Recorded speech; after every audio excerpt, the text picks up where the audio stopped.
আগামী 6 নভেম্বর রাজ্য জুড়ে গণ অবস্থান করবে কংগ্রেসের বিভিন্ন শাখা সংগঠনগুলি। 4 ঘন্টার গণ অবস্থান করা হবে 9টি জেলায়। মোট 7 দফা দাবিতে এই গণ অবস্থান করা হবে। মঙ্গলবার কংগ্রেস ভবনে এক সাংবাদিক সম্মেলনে এই কথা জানান প্রদেশ যুব কংগ্রেসের সভাপতি নীলকমল সাহা।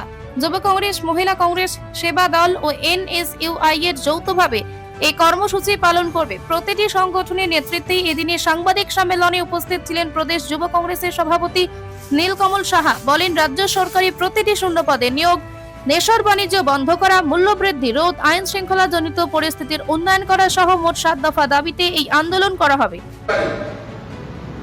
যে সরকার, এই সরকারের শেষে শুরু হয়ে গেছে। এই সরকার যেভাবে রাজ্যটাকে নেশা বাণিজ্যের এক কালো চাদরে মুড়ে রেখেছে, সেই সরকার আজকে ব্যর্থ। যুবকদেরকে চাকরি দিতে পারছে না। যেখানেই পরীক্ষা হচ্ছে আমরা দেখছি যে সেখানেই যেখানেই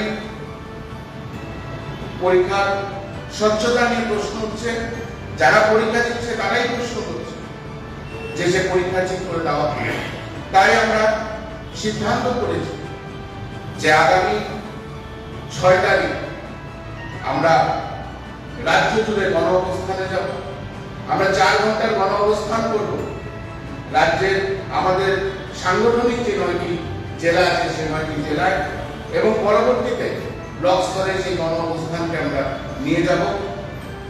আমাদের 7 দফা দাবি, সেই দাবিতে নেশার কারবারিদের বিরুদ্ধে কঠোরতম আইনগত ব্যবস্থা গ্রহণ করতে হবে। সরকারি দপ্তরে সমস্ত শূন্য পদ অবিলম্বে পূরণ করতে হবে। সরকারি শিক্ষা ব্যবস্থায় বেসরকারীকরণ বন্ধ করতে হবে। ধর্ষণ, খুন সহ সাধারণ আইন শৃঙ্খলা রক্ষায় ব্যর্থ পুলিশকে স্বাধীনভাবে কাজ করার সুযোগ করে দিতে হবে। Bureau report, frontline Tripura.